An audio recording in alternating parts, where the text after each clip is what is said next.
When I went to your studio a couple of years back when you were working on the game, I think that's where we did our first show together, wasn't it? We recorded composers there. Yeah, and you were showing me a collection of very cool things that Richard, I mean, you did not mess around with this, did you? You took this incredibly seriously, like you went full method. Tell us about some of your preparation and some of the cool stuff that you were doing to get ready to be part of this universe. So I didn't want to replicate what had been done in the MCU, but I watched every MCU movie 3 times. One in release order, one in chronological order, and then once again in release order. So at that time we were up to about 22 or 23 movies, I think. Mm-hmm. So that's quite an investment of time. So literally every Saturday, Sunday afternoon, evening, I'd probably get about 4 movies done every weekend. Then I bought loads of I bought some comics and started researching the origins of the Guardians, how they came about being. Then I started getting concept artwork from the game team, knowing that our game was going to be kind of in its own universe, really. You know, it's not the movie, it's not the comics, it's kind of our own version of Guardians. And then I saw what the art department were coming up with. I was blown away with like how the characters had evolved. Beautiful game to look at. And then I had loads of kind of art books that I bought from both from the MCU and some other references. So I really went kind of deep underground to kind of get this lore into my head and how I was going to approach it. It wasn't a question that I had to do what came before. Like, what can I do to make it unique but still within the overall world? Because this is very much completely you, isn't it? Like the opportunity, like you say, you watch the movies. The opportunity, I guess, was there to kind of see the musical DNA. There is a lot of musical DNA in the MCU, but you very much appeared to me like you could have quite easily took notes and gone, oh, that sounds quite nice, or no, I don't like that. But you went completely out on a wing here, didn't you? And went, right, I'm going to make this completely unique, like nothing that's ever sounded this way before. Yeah, I mean, one of the goals from the beginning was that myself and the audio director, we wanted players to feel like when they finished the game, they'd come away from the same feeling that you get when you come away from watching an MCU film in the cinema. You know, you see the Marvel logo at the beginning, you get that feeling, you get into the characters, you come away euphoric or sad, or depending on the end of the movie. And there's no reason why we can't get that same feeling with games. You know, we can make people cry, we can make people emotionally connect with the characters, and we can still have that sort of Saturday afternoon popcorn feeling. We were really keen on getting that, and I from the beginning of the project, I said that we've got to put some really strong themes in here because there's 3 or 4 really good opportunities. So that's how we sort of approached it and how I began the scoring. How long did you have to prepare? Because sometimes, like with films and TV shows, the turnaround times can be insane, right? But you had a little while on this, didn't you? Yeah, I was kind of on and off it from the beginning, and then I think full time was from February 2019 until summer 2021, but also bear in mind there's nearly 6 hours of music in this game, which is nearly 3 times that of a feature film. So yeah, exactly that. A lot of work. Let's talk about that actually, because you brought along some cool stuff to show us. So let's have a little breakdown of how you made the music for Guardians of the Galaxy. Well, the first thing I'd like to show is a little clip of the main theme actually being recorded. So this is at Abbey Road Studios with the musicians. Ooh, and there's a few clips from the game as well. So this actual piece of music is called Your Bones Are Mine, which is on the soundtrack album, but this is actually the main theme in itself. So this was one of the first pieces of music I wrote for my demo. And yeah, let's have a listen to this.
Amazing. Here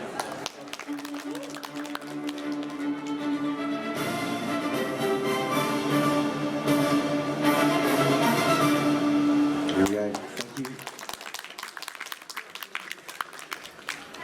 The genesis of a theme.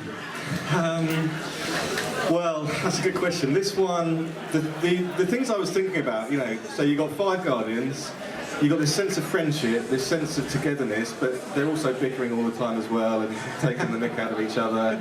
You've got this huge sense of exploration and sort of traversing the galaxy. You've got the sense of heroism as well. You've got a sense of fun. Yeah.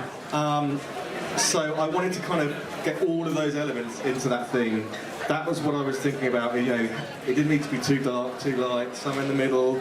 Something that you would think, okay, that's Marvel, that's Guardians, and hopefully I achieved that. That was my main goal. How did you find scoring, kind of working in between each of the individual characters and kind of coming up with themes for them? Not just them, but incident kind of situations that happen narratively and stuff like that. Talk about your process in developing. Well, because we play as Peter Quill, aka Star-Lord, so I didn't want to have a separate theme for all 5 Guardians. I wanted to have one theme for the Guardians as a unit themselves.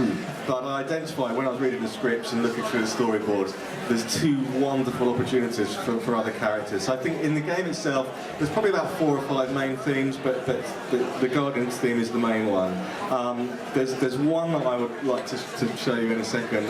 Yeah, please. So one of the characters called Lady Hellbender. She's actually in the comics going way back, and she's a monster collector that lives on planets 7/9. So she collects monsters from all over the galaxy, and she has bounty hunters going and finding monsters for her, and then she pays them off.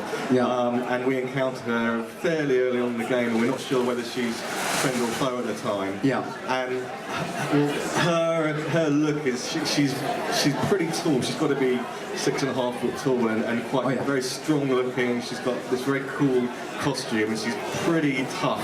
Yeah. Pretty tough lady. So I wanted to make sure her theme was kind of representing all those elements, but had a sort of element of femininity as well.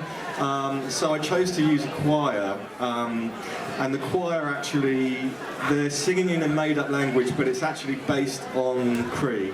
So I was researching a lot of the Cree language from some of the other films and kind of changing it around a bit. So we had a lot of guttural, kind of throaty sounding, very consonant-driven words. But then I also created what I call a demonic whisper. So you have all the choir that are whispering these words, and you won't necessarily be able to tell what they're saying, but they give this really kind of demonic texture. So I've got a little clip of how Lady Hellbender's theme was created. So this is some from the recording session, and then some from within the game itself.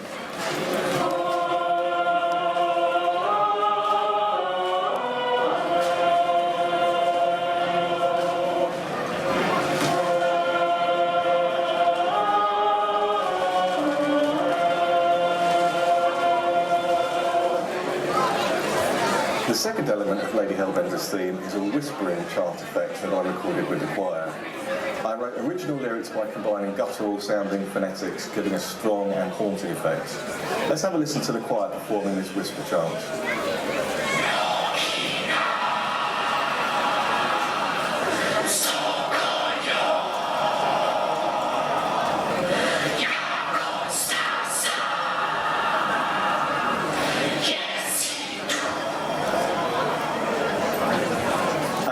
Have a listen to Lady Hellbender's theme in full. In this next clip, you will hear the choir chant and the whisper chant playing as they approach Lady Hellbender's throne room. Then you will hear the same theme in its fully orchestrated version as you enter the throne room and meet Lady Hellbender for the first time. Come on, we're a team. We stick together. All for one and one for all. That's surprisingly insightful. Did you just make that up? Yep, just now. Totally off the top of my head. Pay attention. You will not approach Lady Hellbender's throne. If she chooses to approach you, you will remain still. No erratic movements.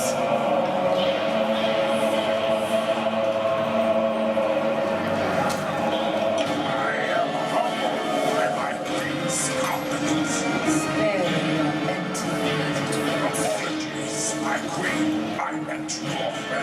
know what you mean. Do not blame them. You are not the first to claim they have captured a Tower of Time.